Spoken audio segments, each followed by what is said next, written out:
เป็นหอมพอจะมาหอดห้องเขาลอยแปลกกระใจด้วยว่าเทวดาดาวได้แปลงกายกับเพศดิเดชกลางจะทำให้สดชื่นตอนหนึ่งทำตัวให้ได้เป็นเสื้อโคงขายห้องแดนเต้นตันไรมองข้างตอนนั้นเป็นเสื้อเหลืองตกกระดาษโปรดปาเต้นกระตันไว้ปองท้าตอนหนึ่งแบ่งเป็นเสื้อราชสีสักยันเจ้าตัดปล่อยดอกทางหน้าห้องผ้าอ่านว่ากันระยะน้อยขมาเห็นกะยานซ้ำ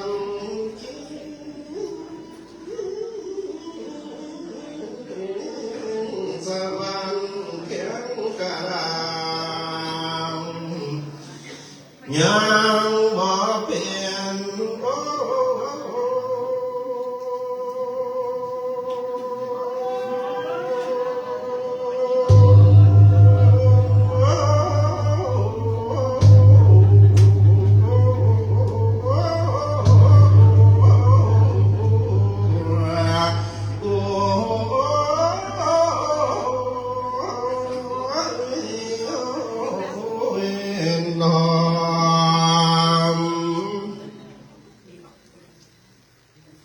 ทั่วท้องฟ้าได้คอยกันเกือนกายทั่วมานั่งแขนฟังตายต้อมสวดทั้งคิดถึงโลดรอยเพราะปานฟ้าจะรังเตือนอันหนึ่งเธอเป็นลังเขาหลวงกวางพระสุเมนกลมกลมลมทับเจ้ากระแดดินบ่ทิ้งตัวจะมีปากเมืองโพ้ยปากสิเป็นเสียงมาที่ไม่ทุนความขวัญได้หันเฮียนเขียนคอว่าพี่เอ๋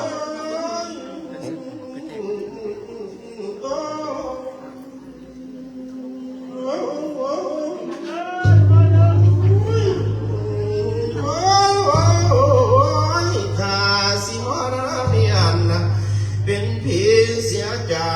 กพระองค์แล้วขันบ่เห็นลูกน้อยพระนางน้องส่วนสิตาย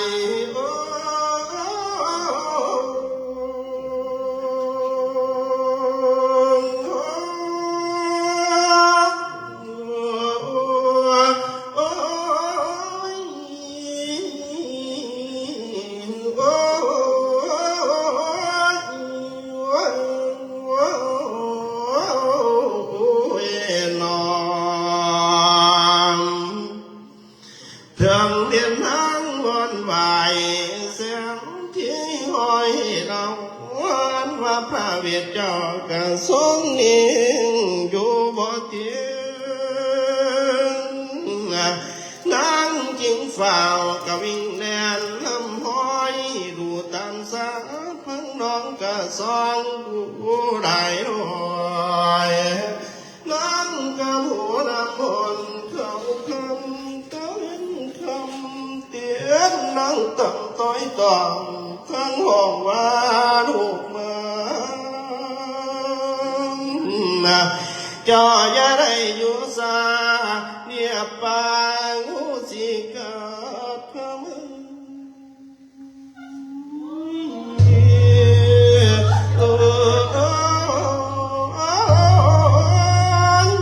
มากินเฟืองไฟหวานด้วยมะเขือยำแดงแม่ได้แปลงผิดควันคำน้อยได้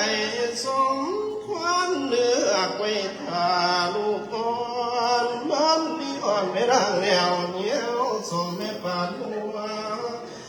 วางกัน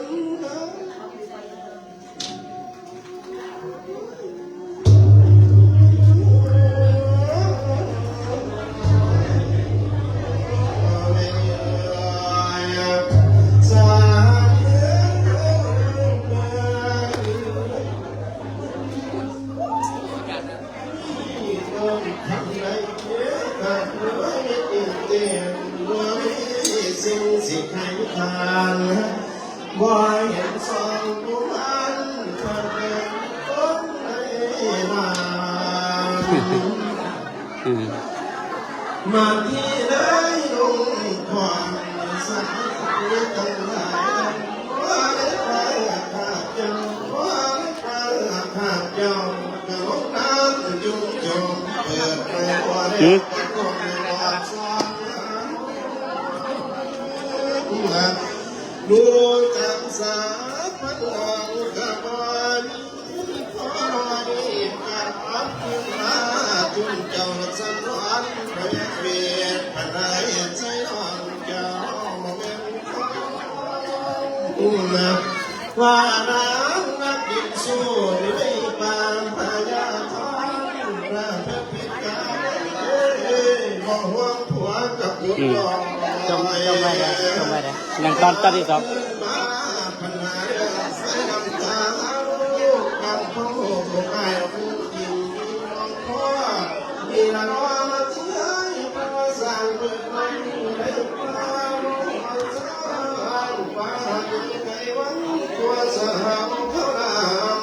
คงหักไก่วังกว้างไปลงตุ่มบอกไว้แซ่วังใสบ่แพ้ไปลงกว่าเต็มหัวเจ้าพี่กี่ใครทั้งกิ่งแก้งใจมาทีละใครบ่เจ็บปวดใครสิหัวเราของกลัวกันเป็นหาคนแบบหมดใครขอชีวิตอ่อนจอยสุดท้ายแก่หัว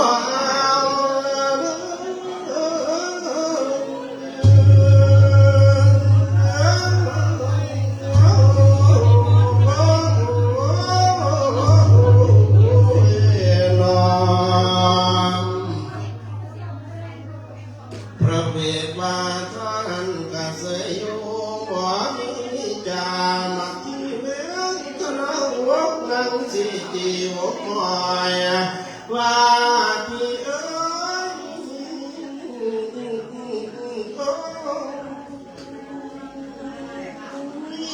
สั่งมาทำเป็นไฟหากะวันไหนเดี๋ยวนับแต่นี้จากงังวังถึงพระโพผู้หลอกหัวแก้วผู้เดียวนี่แล้วหาว่าลูกเดียวว่าเมื่อกามาคุณว่าถ้าเป็นคำจริงจะคอยฟังขอเรียงนางหากมาเพียงเดียงพระองค์ทำต้องโง่ข้าทั้งหมดถูกต้องซึ่งความจงประมาณเสียวหวังห้องในห้องเพียรสานพาโกพี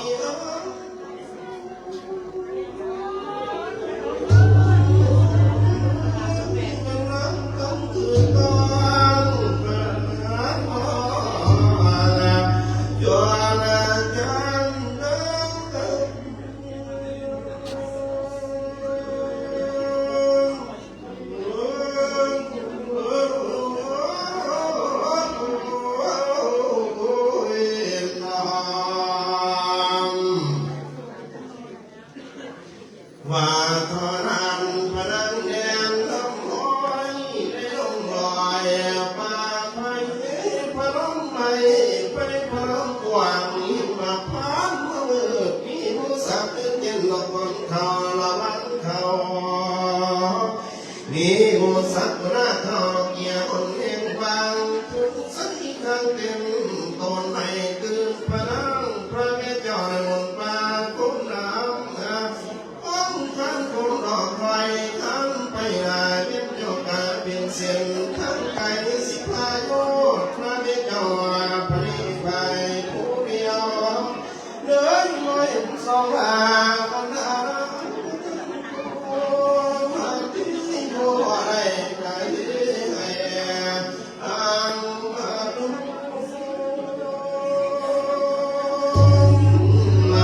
โอ้ยสมสวย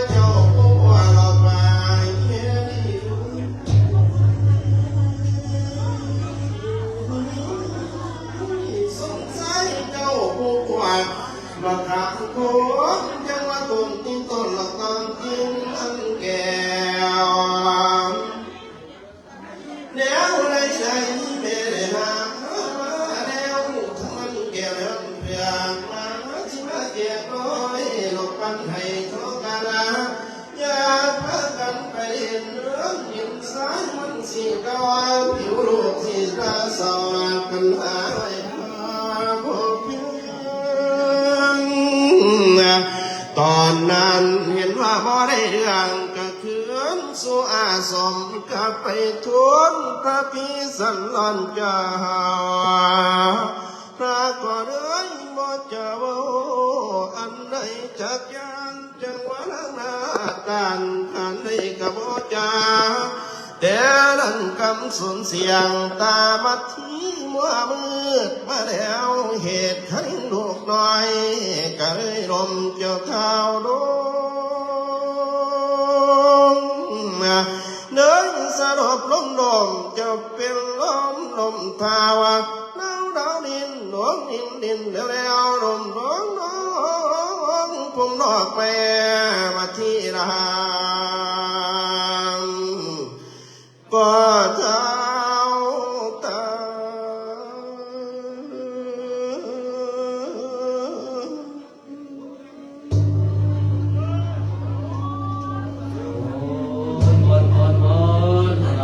ตายแล้ว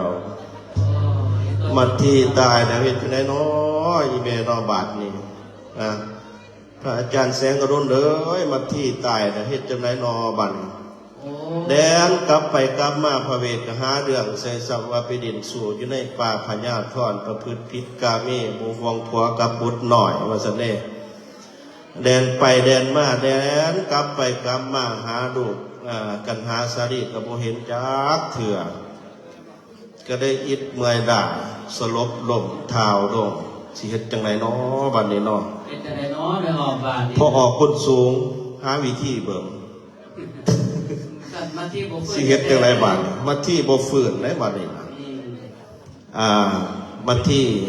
เป็นจังไรเนาะมาทีกันหาสาลี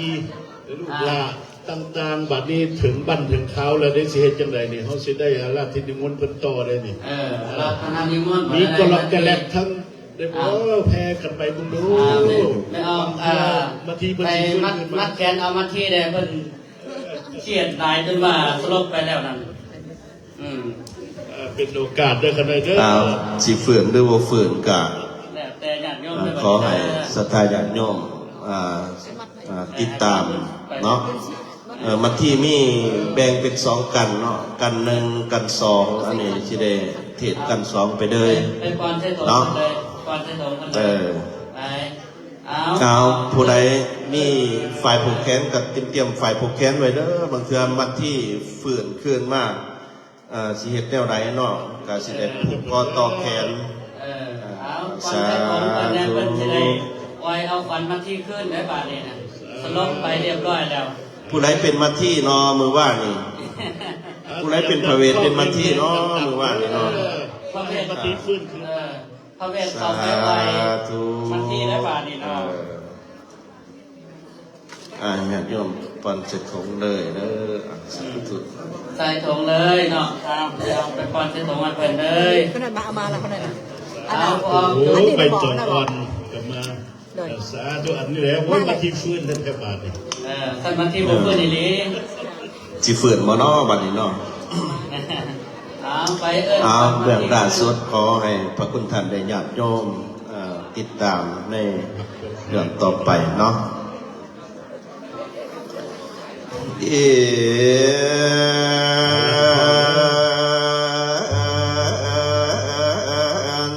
มันทิวันรันร้องหารันสามพูนตียานสามสีนิสวรรหังนางแก้วนันละรสมันทิสีเอือเคืองนางนาดเนื้อจอมไตรสมศรีไว้งามยิ่งแย้มสองไฟแก้มนั้นนักคือดังผิวทองสองแขนกลมหอดหลอกเนื้อหางคิงปอดบนโซ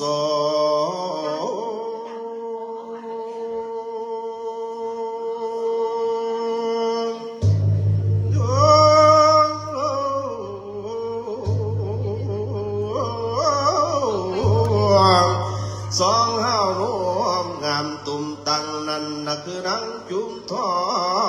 ง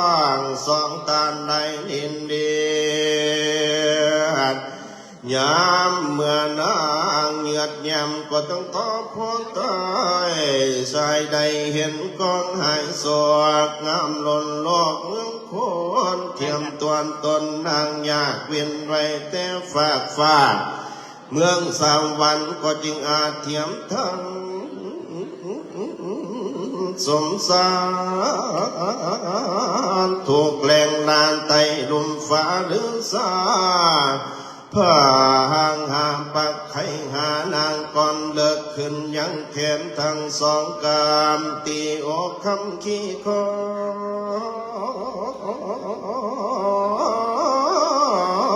ยเคียคอยลางหอยหอดว่าอยู่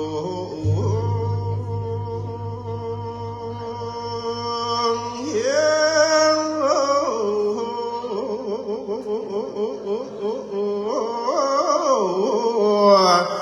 ว่าอยู่ใต้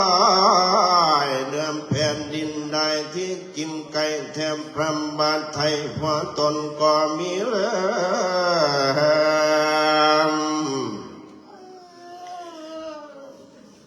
นำมาเทียดสวย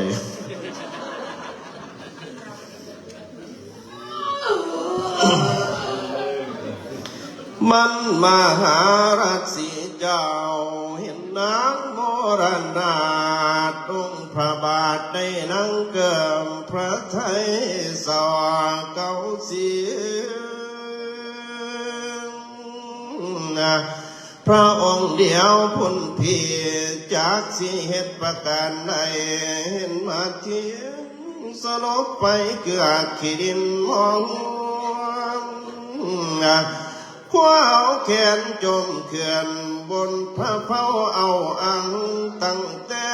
มาอยู่เราบ่เคยต้องดอกต้อยเคีย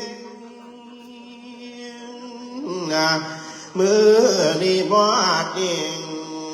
สิเดียวอยู่โดดได้หรือสิตายจริงขับอ่อนเคี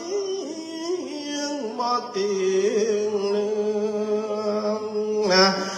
แน่นเอาเรื่องโลดา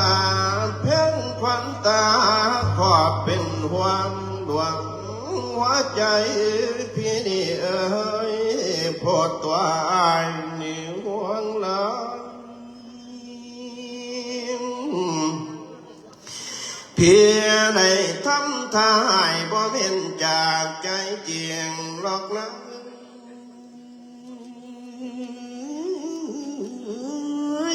ขอบจริงเห็นผัวที่ยานอ่านวิจารณ์เห็นแจ้งขันแถลงให้นั่งห่วงพ่อที่ยานสิ้นบอกผ่านย่านเจ้าน้ำคัดขานเอาสองล้านนันเต้าคือมาที่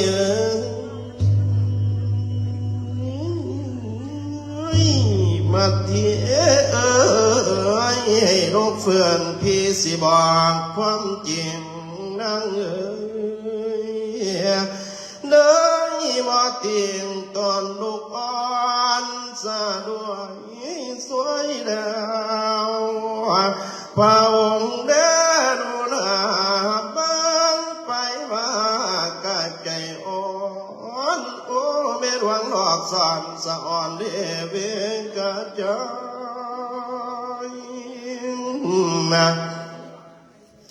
อยู่ในกลางป่าไม่ไผสิซอยหายามมาใจนั่งเกินตื่นมาได้เป็นเพื่อนเมื่ออ่านพระไทยสิเพมาบ่จากทั้งสิแก่ซอยพระเวทเบาอินหน่อยในควันคำเจ้า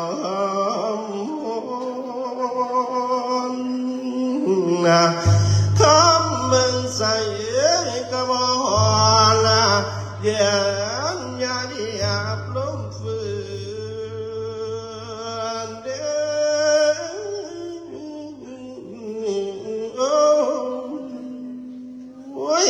บ่เป็นตาเขินพระเดชน้องมองคำข้างเข้ากำในมอนาไกวไปมากำบ่ตื่นพระเวททรงสะอื้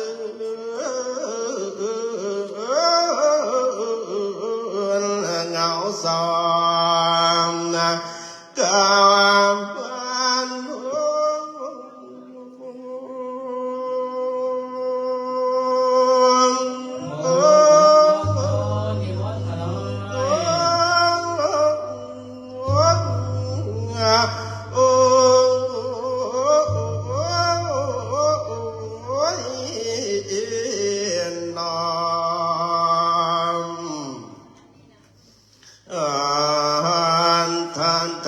ันบันมังหารัตสีเห็นนางแก้วนั้นรสมัทเท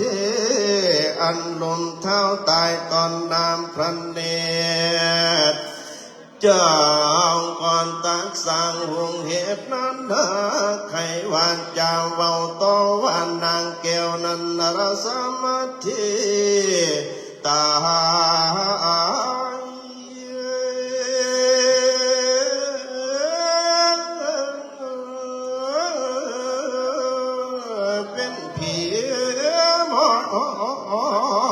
ยดันดาเจ้ามวยเก่ารานตอนลันนี้เจ้าก็มีคำบ่มพึงว่ามันที่มันตายและมันตายอันทันเน่นายที่บ่สมบ่ควรตายนินจามพิวานน้องมาที่และเมื่อตายในเมืองแก้วพระเสสนางคอนกวางที่จักสร้างไม่ใส่หีบคำลายภายบนพี่จักใส่พันสารการดานพี่จักเต็มลายหลวงปีพี่จักใส่สอบฟ้ากำนานั้นพี่จักเต็มได้วันทันกลางนั้นพี่จักเต็มหัวกินนารีกินนาร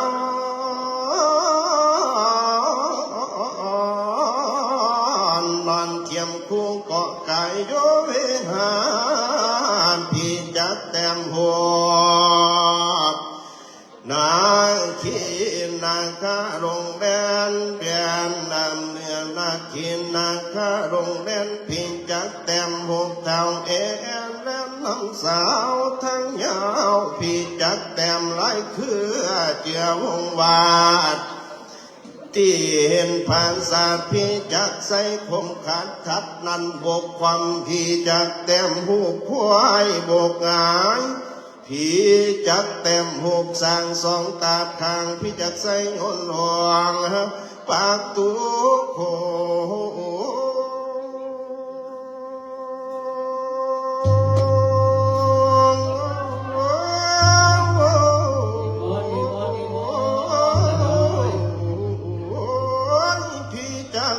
ดอก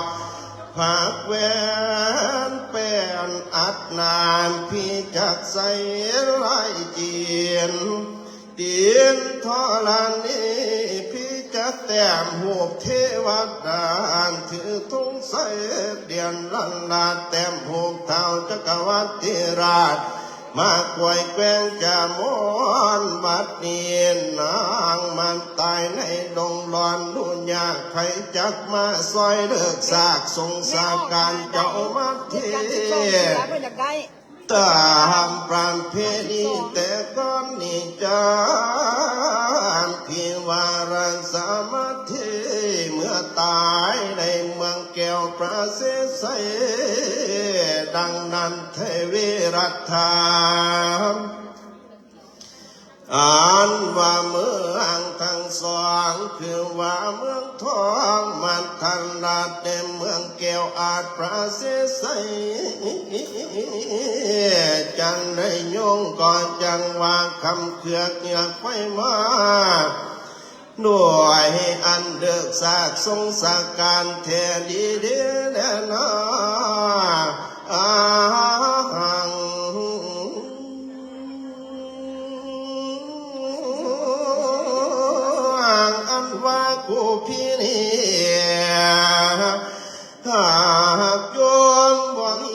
เทียมสองไผจักมาปองพระไม่เหตุดัวไผจักมาจุมหัวนั่งมาที่ลุกนั่งไผจักมาอาบสมศรีไผจักมาซอยหาลุกนั่งมาเทไปคงฟ้าผู้มาพาแม่เผาจองก็บ่มีนะพระเวทพระที่ว่าพระองค์เดียวอยู่คำบนปล่อยหนุนป้องทางทางสิแก่ซอยแก่ว่ามาที่เอ้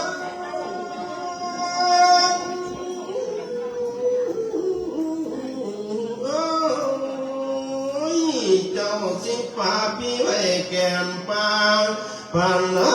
สันจังได้หนอ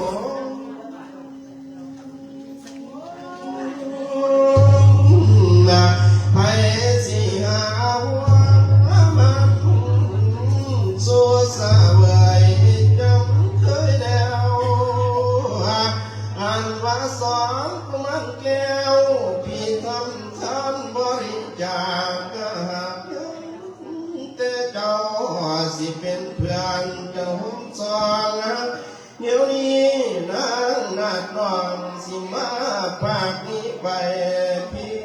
สิมองรูปภาคนี้จังสิคือมาเทนองอันเจนะ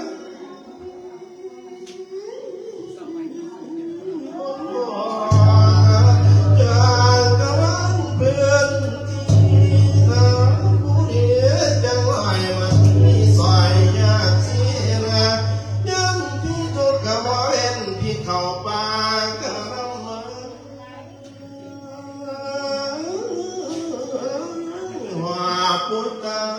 ทิตยาจนกระทงกันโยนับกันเพียงสร้างว่าไรว่าอุปถากความลำบากก็เป็นโจรน้อยแต่ผู้เดียวเขียว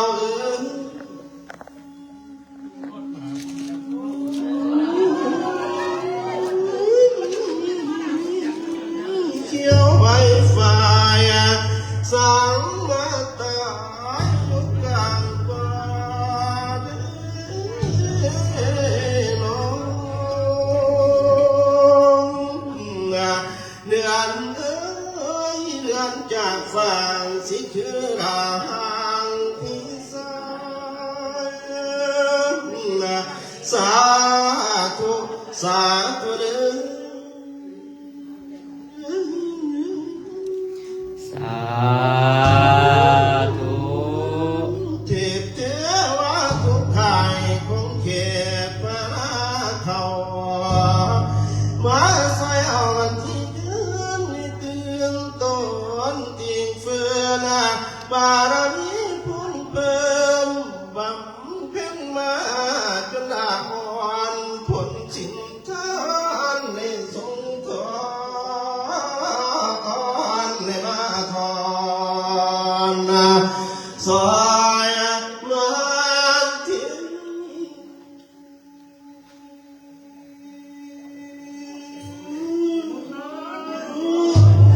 นิมนต์นิมนต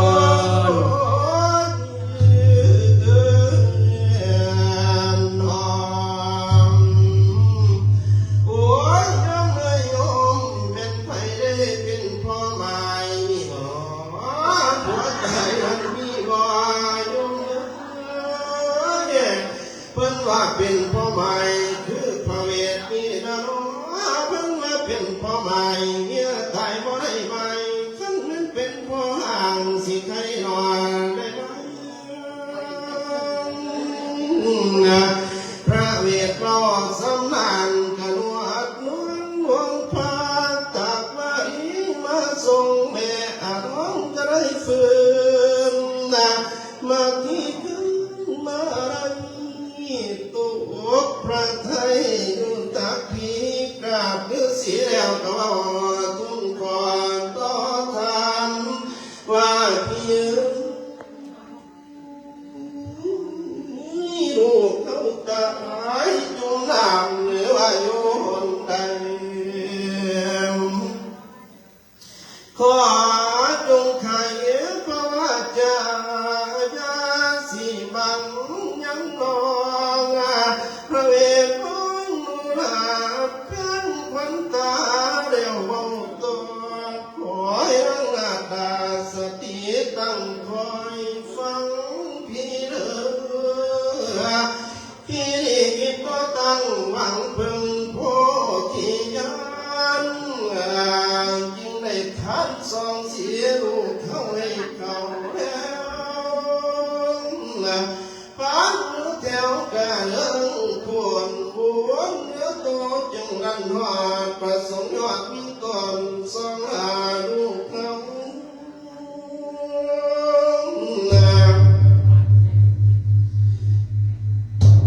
ขันสิทาเจียมเจ้าความพำบัดลังเมื่อยานบัวทานบัวตาสิกอดกำพันเกี่ยวพี่คนเดียวก็ได้ตัดสินใจท่านถอดขอยยอดมินาประสงค์ตั้งต่อบุญพี่ทอนมันเที่หายว่าวันคงการพระเนื้อเสียงมันสิเป็นการสั่งบอกให้ฟังแต่ตอนมาดูตนแสดงเลยบ่เคยเป็นกะแก้วว่ารอให้ชีวิตไม่ลากระส่งเรื่องผู้เสียเราให้ฟังเพราะเรื่องลองเพราะว่าจะขาดสิ่งใดความเพียรสักกว่ามาที่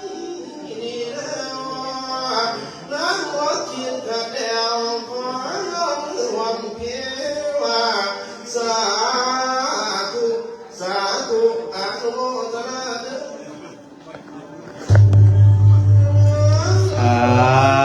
ธุ ท่านสอนหน่อยเป็นสะพานเที่ยวทอง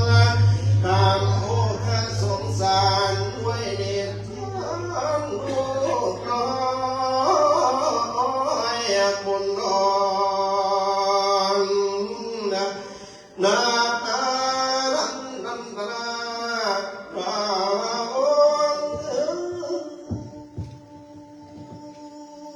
มนต์ขณะนิมนต์อนุโมทนานำมัทธิเด้อสาธุ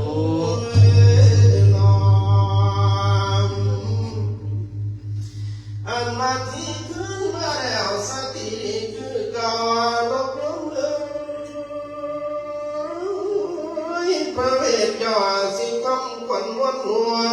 สิสุขวันรักมาที่ปล่อยหายโศกเศร้าหัวเจ้ามัวกระโยมไปใส่มาแล้วเนาะ มีหัวล้อของเสกกันบัดเป็นทั้งคู่ผัวสิบเซลให้สิหายตั้งแต่เสกเหลือสิจางอาตมาหยิบให้ผู้หนึ่งจักรู้ไม่ได้เขียนบอกหัวขาดเข่งแม่นผู้ใดสิหายกลับไปเรือนไปทอดกันไปสิหาเรามาสู่ สาธุโอ้ยเจ้าดีเพิ่นยิบบักเบ่งแล้วนั่น กับทั้งเขาได้อ่านเลี้ยงแขกที่มาพ้นจากเท่าไรจังสิสมมันคาหัวยาต้น พระเวทเพิ่นไปสาธุ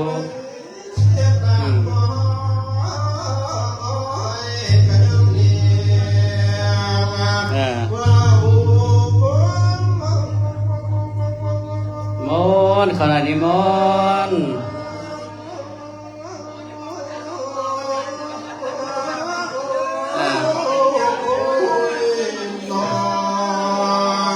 สาธุ ว่าจังได้ด่าอย่าพอทองวันเด้อ ระเวสโซนาผู้รังงูแถวหลังไทยนี่น้ำอาตมาสีสุขวัญมาที่ละหามออกคนเสียกันคนหาทั้งไม่อะไรอยู่รบกวน สาธุเอาแม่ออกก่อนแม่ออกก่อนมันกันมาทีสาธุ นาบานีทุกคนมาในงานบริการเฮียควายเสียแล้วสิสุขวัญพอเมื่อจบครบถ้วนพังกระเราปลุงถือตำรามารู้ตั้งละโมสามจบก็ครบดีละทั่วละพ่อทรงควันก็ได้มาหาใส่สิทธิเด็กเศษสามจบครบถ้วนพันเท่า เอาอยู่ถมก่อนนะนับเบิ่งถมก่อนนับเบิ่งถมก่อนนับเบิ่งอยู่ในถม สีสีมือนี้แม่นมือสั่นวันดีวันดีที่หมดตั้งโซ่โตกันนี้แม่นตกไม่จางขันอันนี้แม่นขันไอ้แก่ปวนนางตกแต่งแล้ว อยู่ในกล่อง พันโยม นับไปหาไปขึ้นดีบ่ ความดอ เอา ง ไว้ นานหมดทุกอย่างสิ้นผ่านสายไฟมามีน้ำมาคันแอมมาแก้วปวนนานตกแต่งแล้วปัจจุบันสัมปสันมีถูกสิ่งสั่งมาบินรอคอยผ่าสุขวันแดดสิ้นลายทำเป็นไฟผูกมัดที่ไฟสิ่งนี้ไหลมาจากอากาศพระอินทร์ที่ราชเราประทานม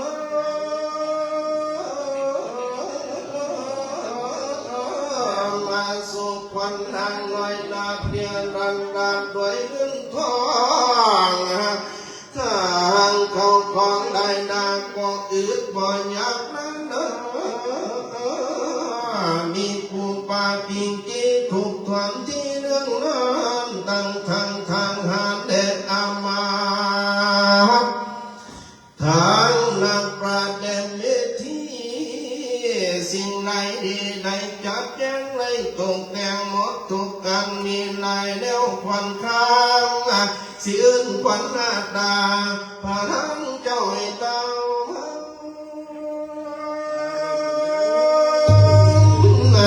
ว่าเยอะว่ามาเด้อขวัญมาที่มาเด้อ มาเยอะมาเยอะ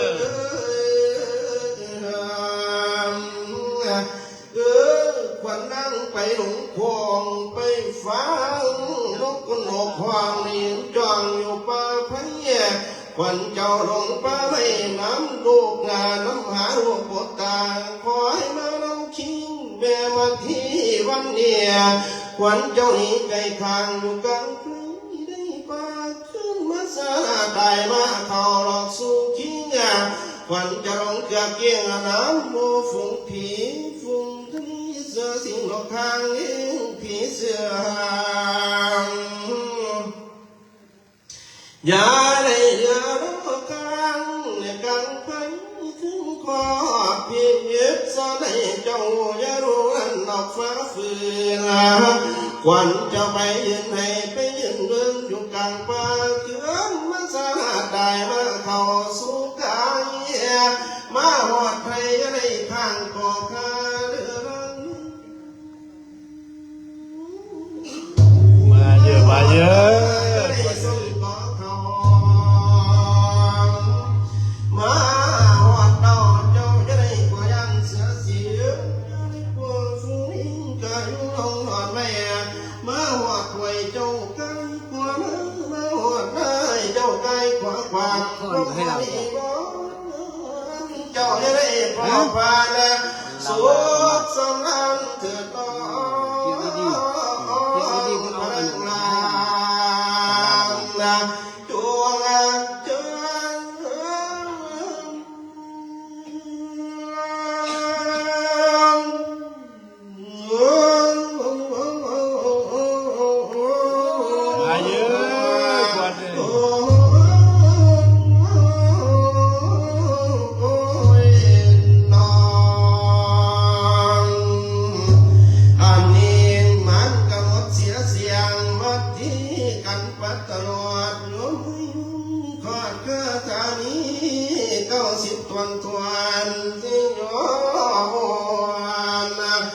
ว่าหวยน้อง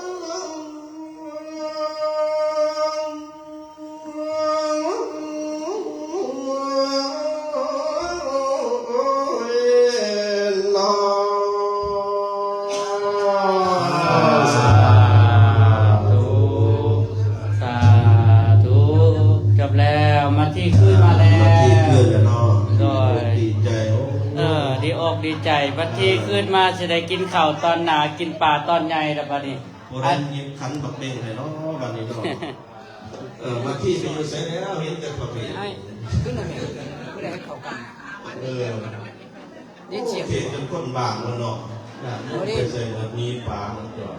เอาอย่างอีกประมาณ3-4 หากันอ่ะรถ จักรบันมราชกตีนคร ไม่ดีพูดเลยเราได้ทำอาชีพ